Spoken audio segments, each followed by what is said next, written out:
Hoy celebra la Iglesia Universal, mis queridos hijos y amados hermanos en el Señor, la fiesta de la Santísima Trinidad.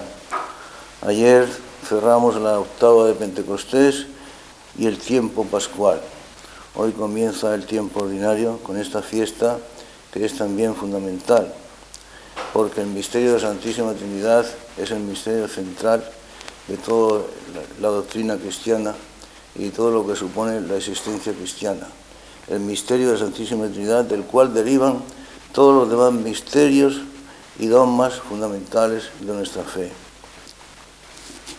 Durante muchos siglos, más bien muchos milenios, tal vez millones de años, los hombres tuvieron un conocimiento muy superficial y muy rudimentario acerca de Dios. El conocimiento que podemos tener de Dios siempre es rudimentario. Ni siquiera en el cielo llegaremos a poseer de Dios un conocimiento exhaustivo, porque Dios es infinito y nuestra mente, incluso elevada por la gracia, es finita. Y lo finito no puede abarcar a lo que es infinito.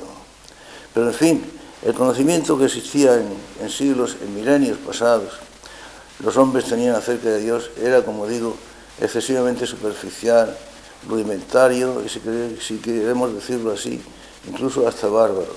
Solamente Dios se reveló tal cual es, en plenitud, con la venida de Jesucristo. El Nuevo Testamento, en este sentido, supone, por lo tanto, un avance fundamental con respecto al Antiguo Testamento. Incluso los judíos, el pueblo elegido del Antiguo Testamento, tenían un conocimiento de Dios muy, pero muy superficial. El conocimiento de Dios que tenían era muy por encima y muy alejado. Siempre el conocimiento, como hemos dicho antes, que los hombres pueden tener de Dios, está muy alejado de la infinitud. Pero claro, el conocimiento que ahora tenemos de Dios por medio de la revelación es mucho, mucho más perfecto y muchísimo más profundo desde Jesucristo. El respeto y veneración que hasta Jesucristo los hombres tenían de Dios, incluido el pueblo judío, era más que amor, temor. Los judíos incluso llegaban a decirle a Moisés: háblanos tú, Moisés, y que no nos hable Dios, porque si nos habla Dios, moriremos. Dios era el ser terrible, el supremo juez que castiga a los malos y que premia a los buenos, el que tiene que juzgarnos a todos, el que nos castiga o nos premia. Pero era eso, muy poco amor, y más que amor, temor al ser divino, al ser de Dios. En cambio, en Jesucristo, Dios se manifiesta como lo que realmente es. La revelación de Dios en Jesucristo supone en la historia de la humanidad un paso más que trascendental. Los hombres podían haber conocido a Dios antes de Jesucristo, antes de su venida, pues claro, de una manera cierta, por supuesto que sí, porque la razón humana puede llegar a conocer con respecto a Dios bastantes cosas de Dios, por ejemplo, su existencia y que Dios es remunerador, o sea que premia a los buenos, castiga a los malos, muchas cosas acerca de Dios, siempre a través de las limitadas fuerzas de la razón. Pero lo que no podía sospechar el hombre de ninguna manera es que Dios, siendo un ser único y simplicísimo, fuera pluripersonal. La revelación de Dios como un ser pluripersonal, único, y repito, y simplicísimo, porque la naturaleza de Dios es una y es simplicísima, pero al mismo tiempo existen en él tres personas distintas como personas, aunque las tres se identifican con la esencia divina, es cosa de Jesucristo. Solo a través de Jesucristo descubrieron los hombres, o fue revelado a los hombres, misterio oculto desde los siglos, desde milenios y tal vez desde millones de años, que Dios es pluripersonal porque Dios es amor. Los hombres pensaban en Dios como un ser poderoso, como el supremo ser, repito, que castiga a los buenos, que premia a los buenos, castiga a los malos, pero no como Dios amoroso. Y no como Dios amoroso o Dios bondadoso, sino como que Dios es incluso el mismo amor, el amor sustancial, el amor con letra mayúscula. Su esencia es el amor, todo amor. Y claro, al ser amor, pues Dios tenía que ser pluripersonal, porque el amor solamente se da entre personas. Una persona ama a otra. Nadie se puede enamorar de cosa alguna que no sea otra persona. Podemos amar, por ejemplo, la belleza de un paisaje, pues la grandeza de un amanecer o de un atardecer, la belleza, vestigio de Dios que se encuentra en las cosas. Alguien puede amar incluso a su perro, pero enamorar, lo que se dice enamorarse de, solamente puede llevarse a cabo con respecto a otra persona. El amor es siempre de una persona a otra que es la persona amada, desde un yo hacia un tú, y ese tú que a su vez es un yo y le corresponde al otro yo. A su vez ese tú se convierte en yo y el primer yo se convierte en tú, porque el amor es reciprocidad, entrega mutua del que ama al amado y del amado al que ama. Se enamora uno siempre de una persona. Luego, si Dios es amor y es esencialmente amor, el amor con mayúscula, en Dios tenía que haber varias personas. Porque claro, el amor a uno mismo, el solipsismo o el narcisismo, eso no es amor, eso no existe.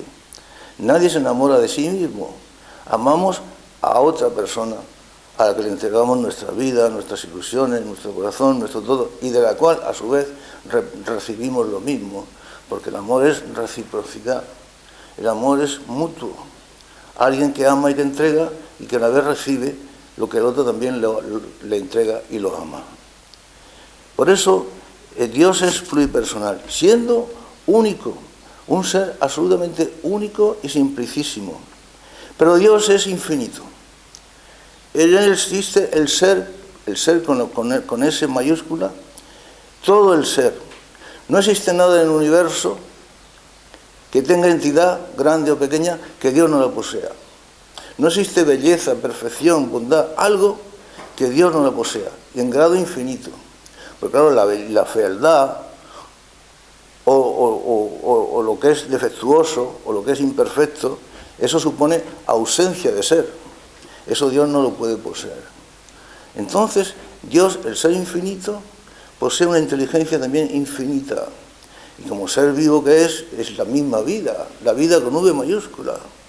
Se conoce a sí mismo y como su inteligencia es infinita, a pesar de que el objeto del conocimiento, que es el mismo, es infinito, su inteligencia abarca todo su ser en infinitud. Solo Dios conoce exhaustivamente a sí mismo como tal Dios. Y esa idea que Dios concibe de sí mismo, engendrado, no creado, he concebido una idea, Dios concibe una idea de sí mismo y se conoce a sí mismo, que es el Hijo. Y claro, como su conocimiento es exhaustivo y total, pues esa idea que Dios concibe de sí mismo es exhaustiva, total y exactamente igual a sí mismo. Dios es vivo, es la vida misma, la idea que Él concibe de sí mismo es la vida misma, es vivo también. El Padre es una persona, es el principio de la Trinidad, el Hijo también es una persona. El Padre engendra, el Hijo es engendrado, por generación intelectual, no por generación carnal, que en Dios no hay materia, Dios es espíritu. Entonces, el Padre al ver al Hijo tan perfecto, tan sublime, tan infinitamente maravilloso, tan infinitamente bueno, es el mismo. Pues lo ama con un amor también infinito. Y el Hijo le corresponde de la misma manera, porque el amor es siempre mutuo, es reciprocidad, es correspondencia, es entregar y al mismo tiempo recibir. El Hijo ama al Padre tal como Él es amado por el Padre. El Hijo le entrega todo el Padre le entrega todo al Hijo y el Hijo le entrega todo a su Padre, porque todo lo que tiene el Padre es mío, decía Jesucristo. En cierta ocasión, en la noche de la última cena precisamente, el apóstol Felipe le pregunta a Jesucristo, le interrumpe su discurso y le pregunta, pero Maestro, muéstranos al Padre, por fin muéstranos al Padre. Y Jesús le mira con displicencia y como siempre con amor, le dice, pero Felipe, tanto tiempo que estoy con vosotros y aún no me habéis conocido. ¿Es que aún no os habéis dado cuenta que el Padre y yo somos una misma cosa? Y el que me ve a mí, ve al Padre.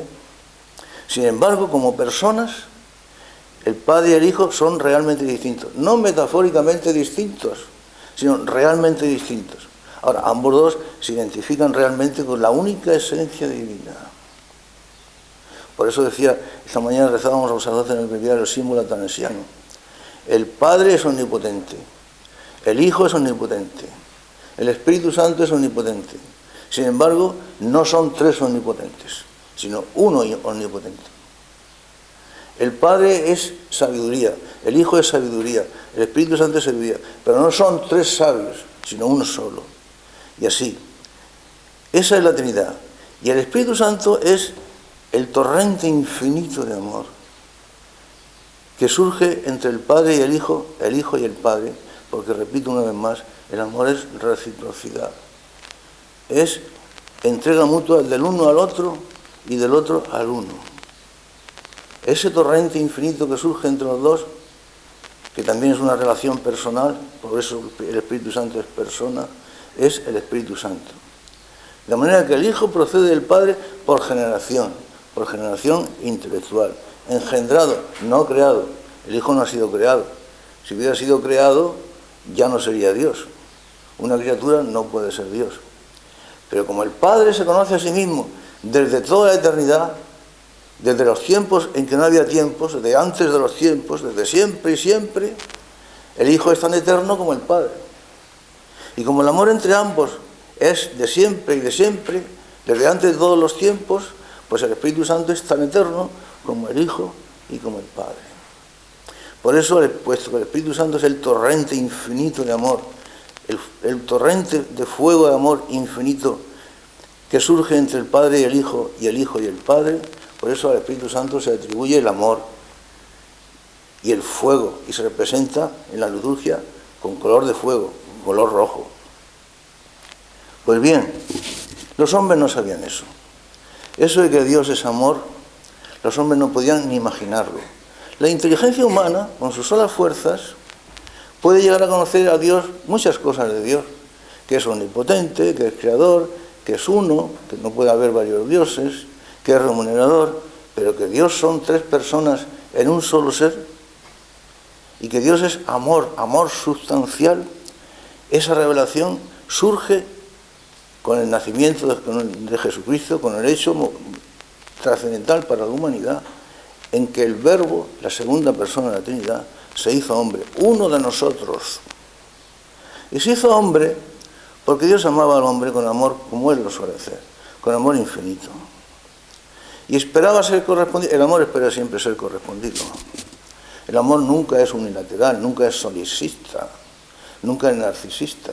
El amor va siempre hacia el otro y espera que el otro le devuelva ese amor, mutuo, recíproco. Y Dios amaba al hombre con amor infinito y esperaba del hombre una respuesta en el mismo sentido. No infinita, porque el hombre no es capaz de realizar acciones infinitas, pero sí a su modo. Una respuesta en totalidad. Dios amaba al hombre en infinitud y esperaba del hombre una respuesta en totalidad. Pero el hombre no podía conocer a Dios. El Espíritu puro, ya os dije que hasta el Antiguo Testamento, hasta la venida del Verbo, hecho carne, hecho uno de nosotros, los hombres le tenían a Dios mucho más temor que amor. Temor, no amor. Y Dios quería tener con ellos una relación con el hombre, una relación de amor, no de temor. Yo ya nunca más os llamaré siervos, nunca os llamaré siervos, sino amigos, porque vosotros sois mis amigos. Dios es amor. Y claro, por eso se hizo hombre. Además, nosotros no podemos amar a un espíritu puro porque no tenemos ni idea de lo que es un espíritu puro. ¿Qué es un espíritu puro? Un vacío es algo. El espíritu puro es algo mucho más que algo. Es una realidad superior a la realidad física y material, pero no tenemos idea de eso. Claro, no podemos amar si lo que no conocemos, como decían los escolásticos, nil volitum sin precognitum. Nadie puede amar si lo que previamente es conocido. ¿Cómo va usted a amar una cosa que no ha visto nunca, que no sabe lo que es, de la cual no tiene ni idea? Usted ama una cosa que la ha percibido de alguna manera, que ha percibido su belleza, que ha percibido su bondad, que que ha percibido su sublime magnitud, y entonces usted se siente atraído como el hierro por un imán por esa belleza, por esa bondad. Tanto más, cuanto más sea la belleza, cuanto más sea la bondad, cuanto más sea el bien que aquello que es objeto de su amor encarna en sí mismo. Claro, además nosotros no podemos amar si no es a través de lo material.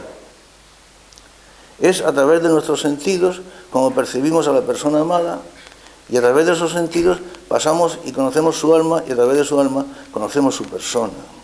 Por eso cuando alguien se enamora de alguien, no se enamora de la cara de alguien, del cuerpo, eso también, pero en realidad es que quien se enamora, de quien se enamora, es de la persona de alguien.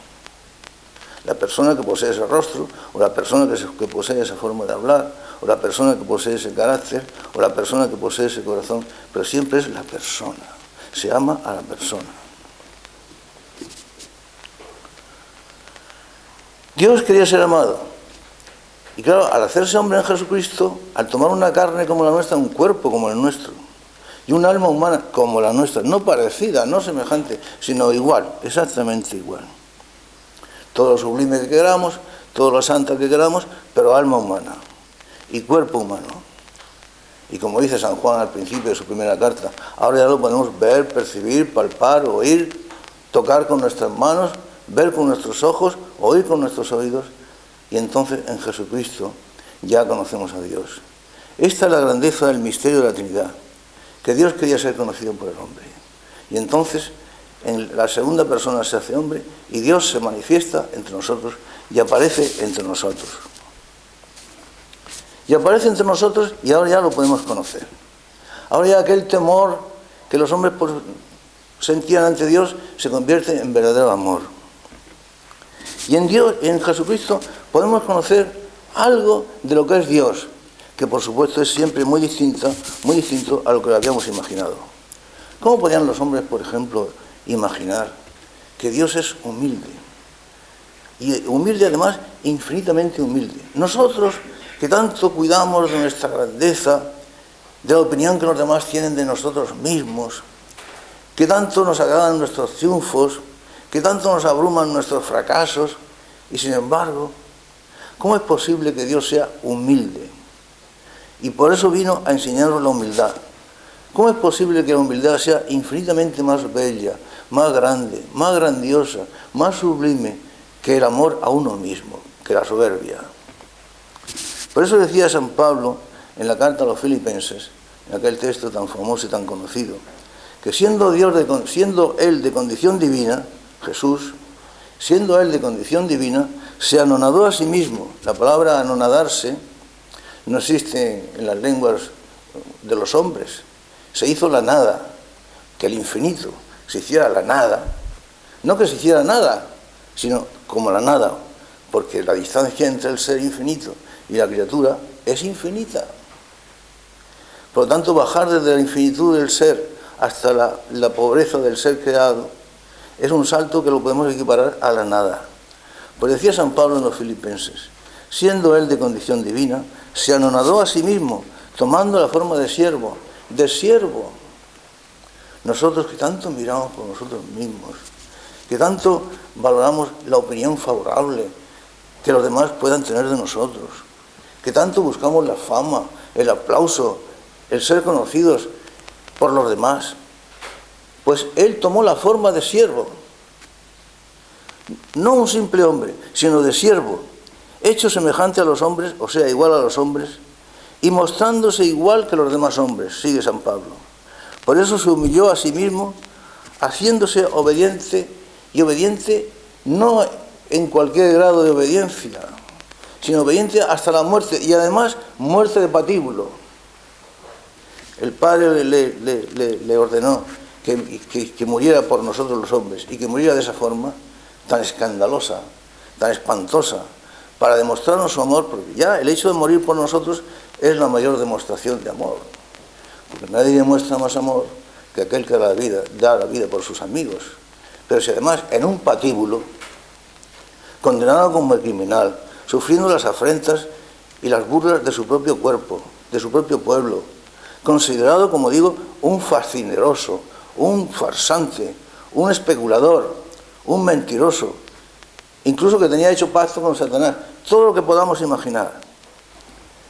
Lo tomó sobre sí mismo para demostrarnos que nos amaba y además que nos amaba hasta la locura. Y ahí para pensar, porque realmente, como dice San Pablo también, o como dice, San Juan, como dice el texto de San Juan, en el capítulo 3 precisamente, en la conversación con Nicodemo, le dice Jesucristo, tanto amó Dios al mundo que le entregó a su Hijo unigénito. Hay que pensarlo. Que un padre ame tanto a alguna persona o a algunas personas, que por ese amor esté dispuesto a entregarle su hijo, su propio hijo. Bueno, un padre ama a su hijo, pero es que el Padre Dios amaba a su Hijo, el Verbo, infinitamente. Y no tuvo inconveniente alguno en entregarlo por amor a los hombres. San Juan, capítulo 3, conversación con Nicodemo. Dice Jesús, tanto amó Dios al mundo que le entregó a su Hijo unigénito para que todo el que crea en Él no perezca y posea la vida eterna. Un padre entregando a su hijo por amor a los hombres. Pero es que además el texto de Tito, de la carta de San Pablo a Tito, es tan expresivo y nos debiera hacer pensar tanto. Fijaos lo que dice San Pablo en su carta a Tito. Pero cuando se manifestó la bondad de Dios nuestro Salvador y su amor a los hombres, nos salvó no por las obras justas que nosotros hubiéramos podido hacer, sino por su misericordia mediante el baño de la regeneración y renovación en el Espíritu Santo, que derramó copiosamente sobre nosotros por medio de Jesucristo nuestro Salvador, para que justificados por la gracia fuéramos herederos de la vida eterna que esperamos. Pero aún más expresivo y punzante es el texto de la carta a los de la carta a los Romanos. En el capítulo 5 de la carta a los Romanos, versos 6 y siguientes, dice San Pablo, porque Cristo, cuando todavía éramos débiles, o sea, pecadores, o sea, la nada, infirmi, debiluchos, nada, cuando siendo todavía débiles o malos, murió por los impíos. Éramos malos y sin embargo se prestó a morir por nosotros. En realidad, sigue diciendo el apóstol, en realidad es difícil encontrar a alguien que muera por un hombre justo. Aunque sea un hombre justo, encontrar a alguien que muera por él y que se preste a morir en lugar suyo, ya es difícil. Puede ser, pero ya es difícil. Quizá alguien se atreva a morir por una persona buena, cierto, pero Dios demostró su amor hacia nosotros porque cuando éramos, siendo todavía pecadores, consintió en que su Hijo muriera por nosotros. No éramos buenos, éramos pecadores. Dice, todavía con dificultad se podría encontrar a alguien que muera por un justo y se ponga en su lugar. Pero morir por un impío, por un canalla, por un pecador, por un renegado, y sin embargo Cristo se prestó a eso y su Padre se prestó a eso, porque como dice el apóstol también, ni siquiera perdonó a su propio Hijo. La frase es muy dura. No perdonó a su propio Hijo por amor a nosotros, para darnos su amor a nosotros. Felipe, tanto tiempo que estoy con vosotros y aún no me habéis conocido. ¿No os dais cuenta de que el que ve a mí, me ve a mí, ve al Padre? Y fijaos, repito, hijos míos, esto es muy importante. No es que Dios sea bondadoso, no es que Dios sea amoroso, no es que Dios sea amable, es que Dios es amor, el amor sustancial, el amor mismo, con A mayúscula. Es puro amor. Ahora bien, si Dios se manifiesta en Jesucristo, para que veamos cómo es Dios, además para que lo podamos amar a nuestra manera, porque se ha convertido en un Dios de carne, tangible, visible, audible.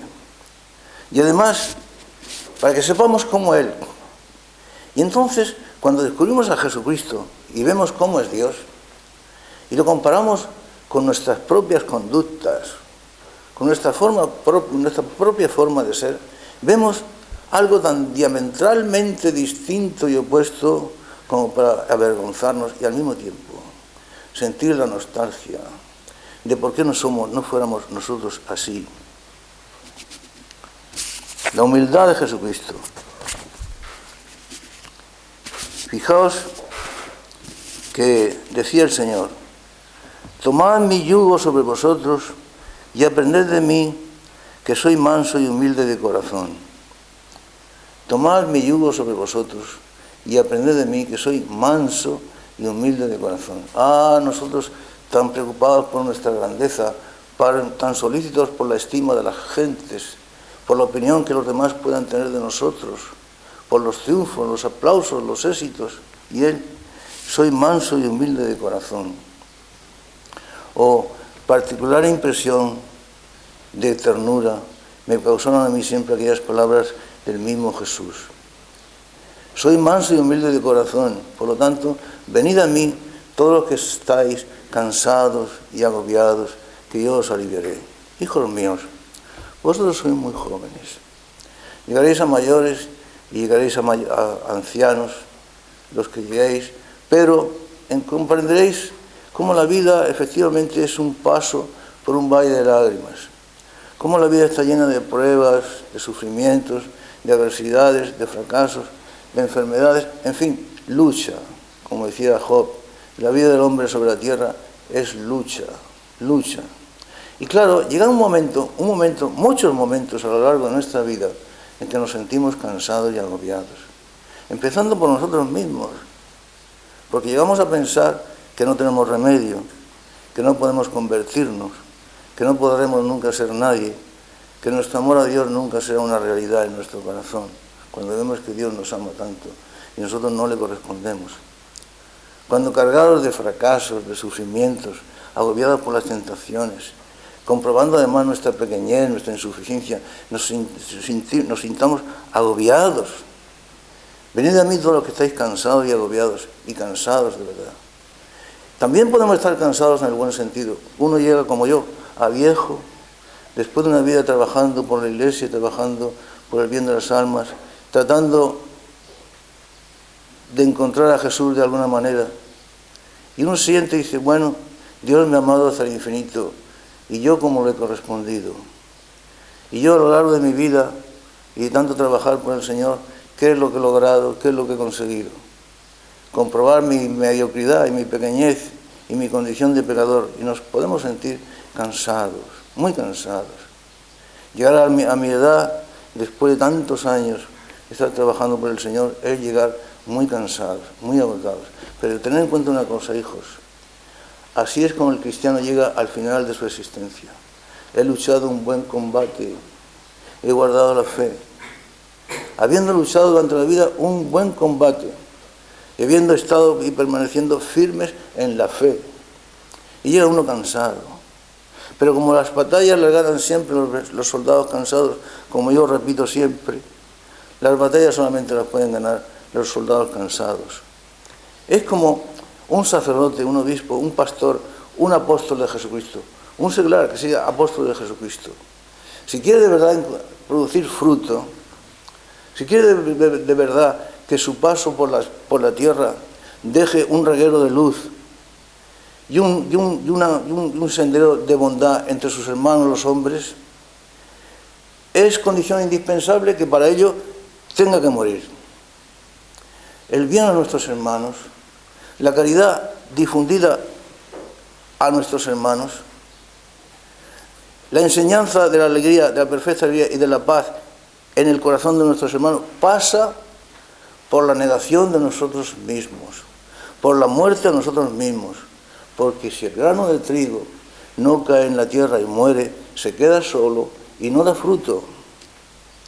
Oh, cuántos hombres pensamos, incluso tantos sacerdotes, e incluso tantos obispos, que llegamos a pensar y a creer vanamente que en la grandeza, en las muchas actividades, en los triunfos, en los aplausos, es como vamos a sembrar y a producir el bien. No es así. En la existencia y en la vida cristiana, el bien sobre los demás y sobre uno mismo solamente viene a través de la muerte de uno mismo. El grano de trigo ha de caer en la tierra y morir para dar fruto, si no, se queda solo. Porque el discípulo no es más que su maestro. Y Jesús murió en la cruz por nosotros. Por lo tanto, nosotros no tenemos otro camino más que también morir en la cruz junto con Él, para dar fruto abundante, para hacer realidad aquella consigna que Él nos dio. Yo os he puesto para que vayáis y para que deis fruto y para que vuestro fruto permanezca. Yo he venido para daros vida y para que tengáis una vida abundante. Entonces, nos damos cuenta cómo Dios es compasivo y misericordioso.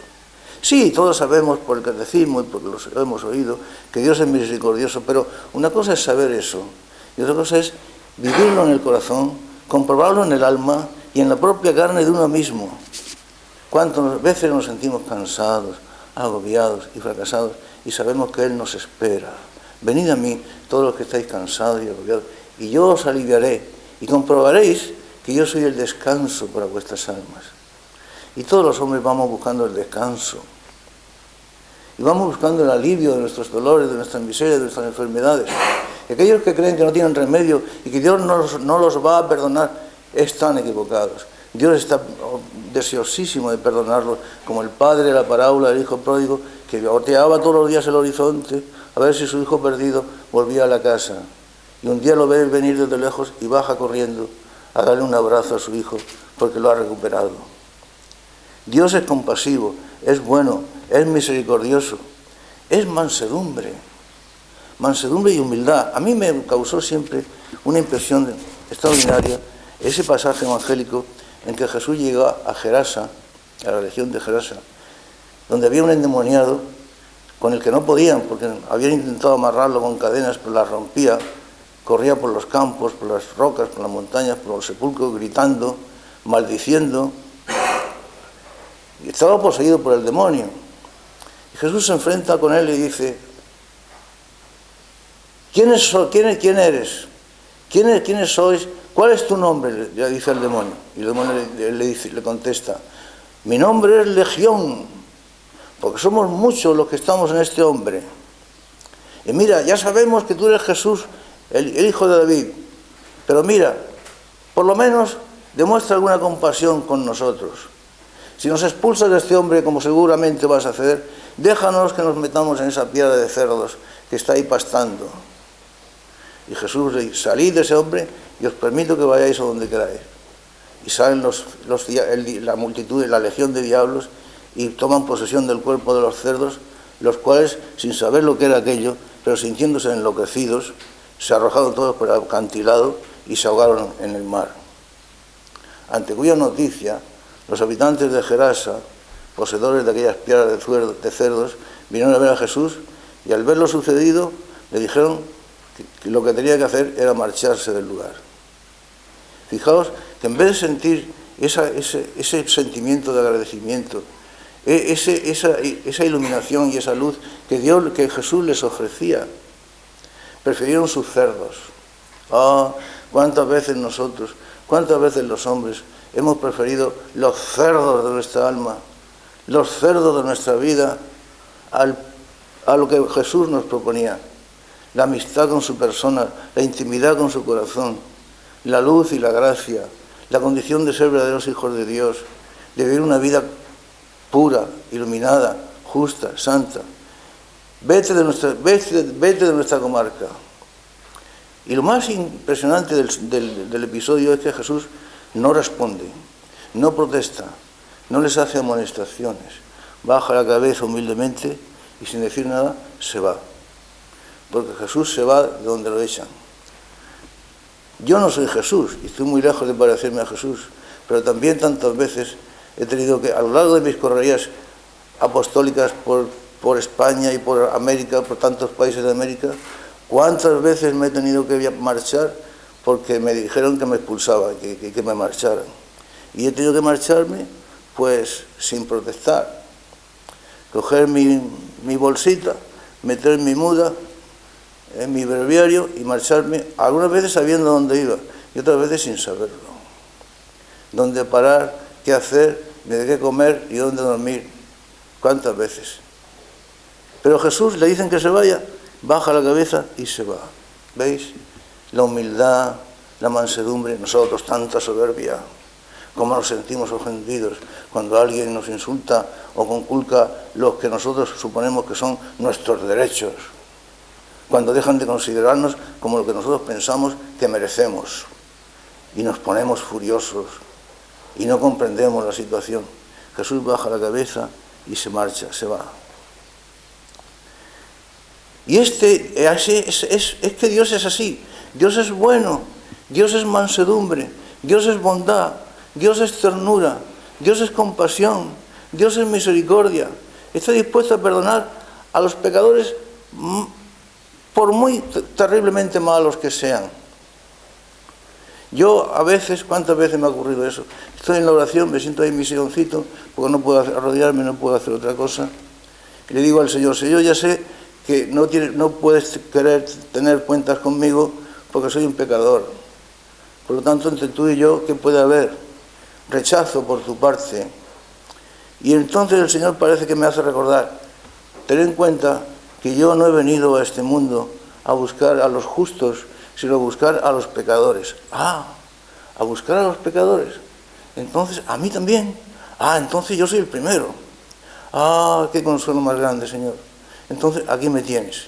Y efectivamente vemos en su vida la que llevó a cabo en la tierra, el tiempo que tuvo entre nosotros, como siempre tiene compasión por los pecadores.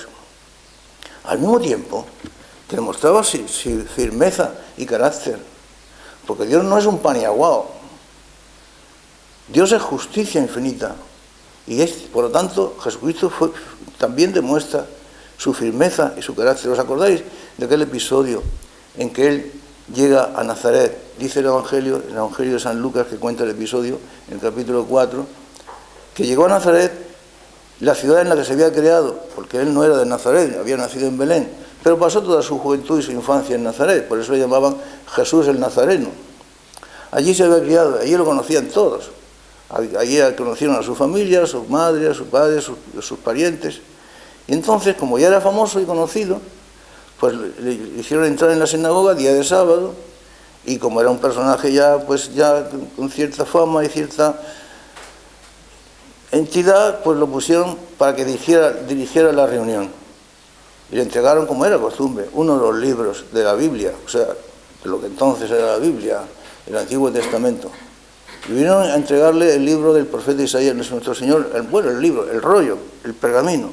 Nuestro Señor lo extendió y salió el pasaje ese que decía: porque Dios me ha ungido y me ha enviado a evangelizar a los pobres y a sanar a los contritos de corazón y a redimir a los cautivos, a darle libertad a los cautivos y vista a los ciegos y a promulgar el año de misericordia del Señor. Y enrolla el pergamino en el libro, dice: esto que acabáis de leer se está cumpliendo en este momento delante de vosotros, porque yo soy este ungido. Y sí, ya sé lo que estáis pensando, le dice Jesús, ya sé lo que estáis pensando. Pues tú que dicen que eres un profeta, a esos milagros, portentos y prodigios que has hecho, por ejemplo, en Cafarnaúm, hágalos aquí, ahora, es tu momento, que esta es tu ciudad. Esta es mi ciudad, dice Jesús, que haga portentos aquí en mi ciudad. ¿No sabéis que nadie es estimado, nadie es profeta en su tierra? Nadie en su propia tierra es estimado ni considerado, y menos como profeta. Porque fijaos, muchas viudas había en Israel en tiempos de Isaías, profeta, muchas. Y sin embargo el profeta solamente fue enviado a una viuda Sarepta de Sidón, solamente a ella. Y muchos leprosos había en Israel en tiempos de Eliseo el profeta, y sin embargo ninguno de ellos fue curado, sino Naamán el sirio. Así que, ¿qué esperáis que haga yo aquí, portentos para vosotros en mi pueblo? Y al oír eso, la multitud se enfureció, lo cogieron, lo zarandearon, lo empujaron, lo llevaron hasta el borde del acantilado sobre el que está edificado Nazaret, para arrojarlo desde allí. Pero el Señor simplemente se volvió ante ellos, no pronunció palabra. Se volvió ante la multitud, los miró y pasó silenciosamente tranquilamente y majestuosamente por en medio de ellos y se marchó. ¿Cómo podían los hombres imaginar, como se manifestó en Jesucristo, que Dios ama la pobreza? Oh, tanto que estimamos el dinero, tanto que pensamos que el dinero es la solución de todas las cosas. Cuando falta es la causa de la única crisis. La falta de dinero no ocasiona ninguna crisis. Las crisis todas son ocasionadas en la sociedad humana por la pérdida de Dios, por haberse vuelto los hombres de espaldas a Dios. Tanto que estimamos el dinero, tanto que buscamos el dinero, tanto que ansiamos el bienestar, tanto que pensamos que el confort es lo máximo a lo que puede aspirar el hombre de hoy y el hombre de todos los tiempos. Y sin embargo, fijaos lo que le responde en cierta ocasión a uno que le dice que está dispuesto a seguirlo. Piensa, le dice Jesús al posible discípulo, piensa que las aves del cielo tienen nidos y las zorras tienen cuevas donde guarecerse, pero en cambio el Hijo del Hombre no tiene ni dónde reclinar la cabeza. ¿Tú estás dispuesto a eso? ¿Veis? Los sacerdotes, los obispos, las órdenes religiosas, todas deseosas, más dinero para hacer el bien, más colegios, más universidades, más centros, más poder, más poderío, más influencia. Sin embargo, Jesús, es que el Hijo del Hombre no tiene ni dónde reclinar la cabeza. ¿Veis? Ese es Dios. Y nosotros estamos tan lejos de conocer lo que es Dios, y sin embargo en Jesucristo se nos manifiesta. Dice Dios, sí, las cosas creadas tienen su valor, pero lo verdaderamente importante, lo realmente decisivo, es otra cosa. Las riquezas no lo van a llevar a ninguna parte y si os llevan a algún sitio, es a la perdición. No podéis servir a Dios y a las riquezas. Está claro. De manera que acumular riquezas para servir a Dios y para hacer el bien es un disparate. Es una equivocación. Cuando Jesús manda a sus discípulos a predicar, y no llevéis bolsa, ni alforjas, ni dinero, ni repuestos para el camino. Id, os basta que yo os haya mandado. Es suficiente con eso. Y luego aquellas palabras tan benditas, sagradas, sublimes, maravillosas. Habrá otras palabras que posean una mayor musicalidad, una más intensa belleza y una más profunda poesía que aquellas en las que pronunció él en el Sermón de la Montaña. Bienaventurados los pobres, porque de ellos es el reino de los cielos. 20 siglos y pico han transcurrido y aún los hombres no nos hemos creído esas palabras. Bienaventurados los pobres, porque Dios es el reino de los cielos. Y la palabra bienaventuranza significa alegría perfecta. Luego la alegría perfecta, esa que llena el corazón, esa que nos hace sentirnos llenos de gozo y hombres de verdad, no es la que nos da el dinero o los bienes, sino los pobres, la pobreza. Bienaventurados los pobres, porque de ellos es el reino de los cielos.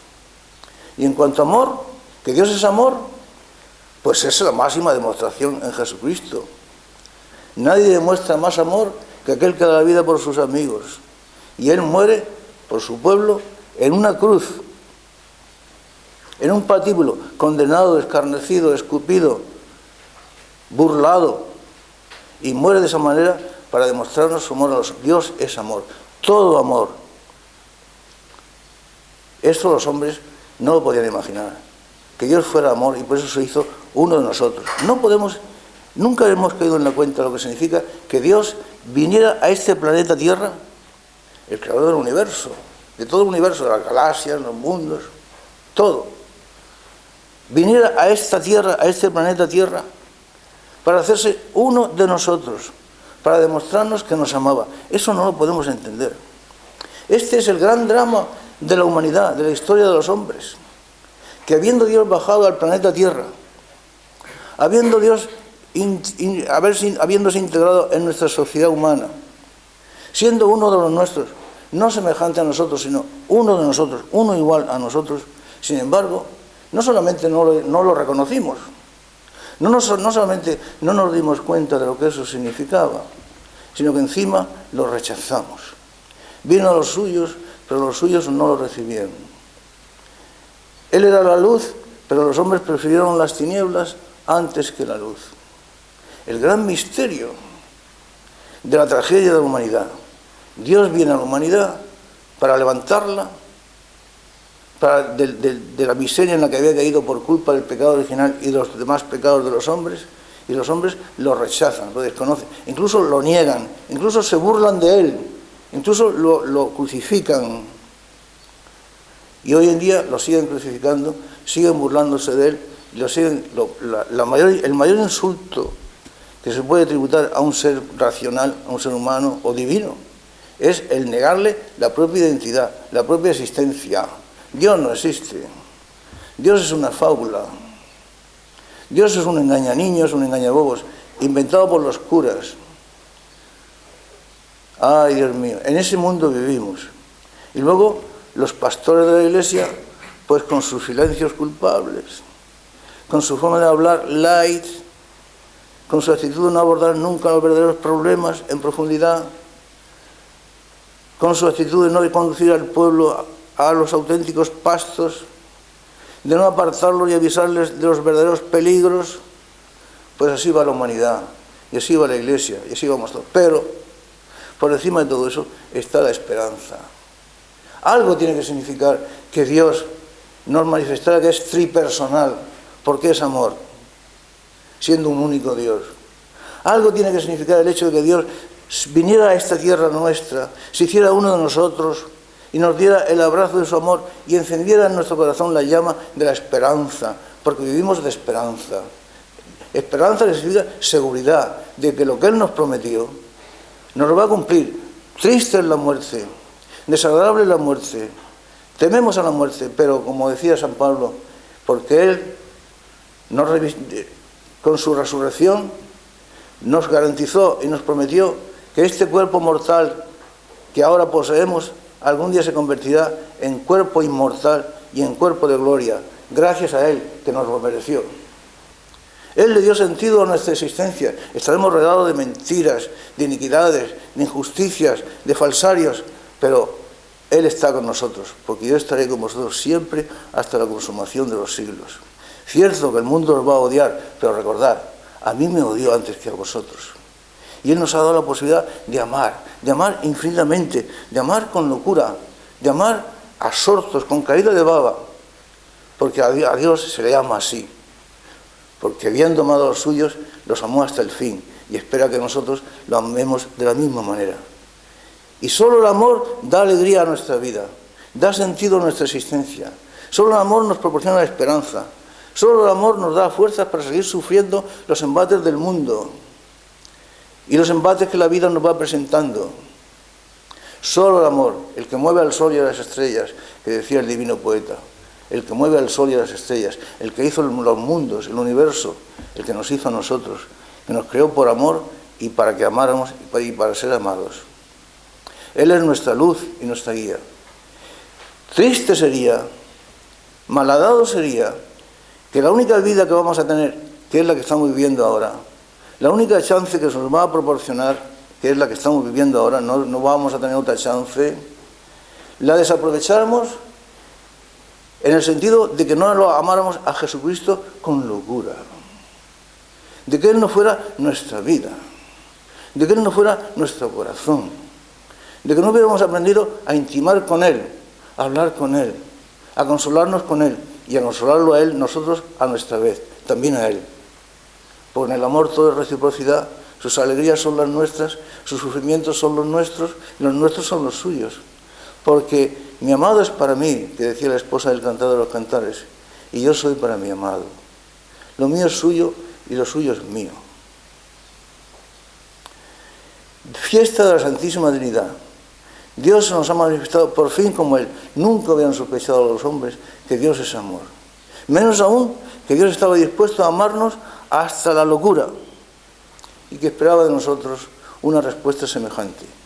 Y que de no hacerlo así, como acabo de deciros, hemos perdido la única chance, la única oportunidad, cuál es nuestra propia vida, que es la que vamos a tener, porque no vamos a vivir otra. Día bendito, el día de la Santísima Trinidad, momento sublime en este que estamos celebrando la Santa Misa, en que Jesús nos va a dar de nuevo el abrazo de su corazón, lo vamos a recibir en la Eucaristía, y sobre todo en que nos da la oportunidad de compartir sus sufrimientos, porque compartir sus sufrimientos ahora es lo que nos proporciona la garantía y la seguridad de que participaremos también algún día de su gloria y de su grandeza en el cielo.